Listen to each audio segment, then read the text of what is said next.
Professor ने एक नया क्रांतिकारी पदार्थ विकसित किया है। यह न केवल अपनी इच्छानुसार अपना आकार बदल सकता है, बल्कि इसमें एक अनूठा बायोमिमेटिक स्पर्श भी है, इतना संवेदनशील कि उसे गुदगुदी भी महसूस होती है। इसका लचीलापन तो और भी अविश्वसनीय है। इसे फर्श पर फेंकते ही यह पूरे कमरे में पागल की तरह उछलने लगता है। बिना किसी बाहरी हस्तक्षेप के इसे रोकना नामुमकिन है। अपनी इस सफलता को यादगार बनाने के लिए प्रोफेसर ने अपने एसिस्टेंट रोबोट से इसका वीडियो बनाने को कहा, लेकिन जैसे ही कैमरे की फ्लैश लाइट जली, वह नन्हा हरा पदार्थ डर के मारे पागल हो गया। वह पूरे कमरे में बुरी तरह उछलने लगा। खिड़की का जालीदार पर्दा तोड़कर वह अनगिनत छोटे छोटे कणों में बिखर गया और पड़ोसियों के घर में घुसकर अफरा तफरी मचाने लगा था। सबसे हैरान करने वाली बात यह थी कि जब उसने टीवी पर इंसानों और जानवरों को देखा तो वह तुरंत उनके रूप की नकल करने लगा। यहाँ तक कि स्याही में डूबने के बाद उसने पास रखी एक किताब को देखकर मोनालिसा की पेंटिंग तक बना डाली। जब एक आदमी ने उसे पैर से कुचलने की कोशिश की तो उसकी जबरदस्त उछाल ने उस आदमी को ही हवा में उड़ा दिया था। 2.5 दिन की कड़ी मेहनत के बाद यह पदार्थ आखिरकार शांत होता है और खिड़की के रास्ते प्रोफेसर की लैब में वापस आ जाता है। प्रोफेसर ने इसे फ्लाइंग मैजिक ट्रेजर नाम दिया। तभी उन्हें अचानक याद आया कि आज तो उनकी शादी का दिन था। वह आनन फानन में तैयार होकर जाने ही वाले थे कि उनके रोबोट ने बताया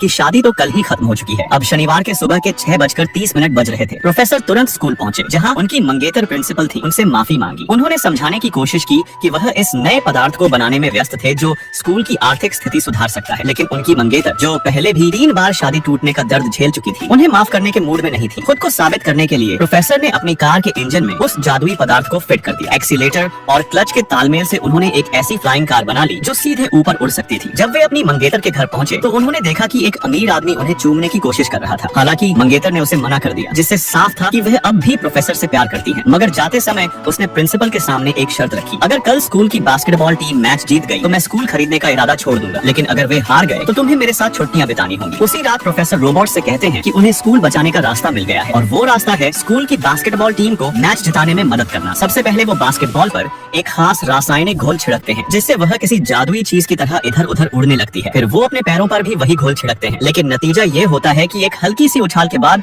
वो खुद को रोक ही नहीं पाते। काफी कोशिशों के बाद उन्हें आखिरकार रासायनिक घोल की सही मात्रा का पता चल जाता है। वो बहुत सावधानी से कई पिनों पर यह घोल छिड़कते हैं और उन्हें खिलाड़ियों के जूतों के तलवों में लगा देते हैं। साथ ही वो अपने हाथों पर भी उस जादुई पदार्थ का अंश लगाते हैं और खिलाड़ियों से हाथ मिलाकर उसे उनमें ट्रांसफर कर देते हैं। फिर जैसे ही मैच शुरू होता है, नंबर 13 के खिलाड़ी ने इतनी जबरदस्त उछाल दिखाई कि दर्शक दंग रह गए। उसने गेंद नंबर 12 को दी, जो अपनी ही ड्रिबलिंग की रफ्तार देखकर हैरान रह गया था। विपक्षी टीम के खिलाड़ी भी पूरी तरह से चकरा गए थे। फिर नंबर 12 गेंद को बास्केट के पास ले गया और एक भारी भरकम खिलाड़ी को पास कर दी। वह खिलाड़ी गोल करने ही वाला था कि विपक्षी टीम ने उसे रोक दिया, लेकिन चूंकि प्रोफेसर ने उसके पीछे भी वह पदार्थ लगाया था, जमीन पर गिरते ही वह गेंद की तरह वापस उछल गया। वह नीचे तो गिरा, पर गेंद बास्केट में चली गई। प्रोफेसर की इस तकनीक की मदद से खिलाड़ियों ने अद्भुत उछाल और कौशल दिखाया और स्कोर बराबर कर लिया।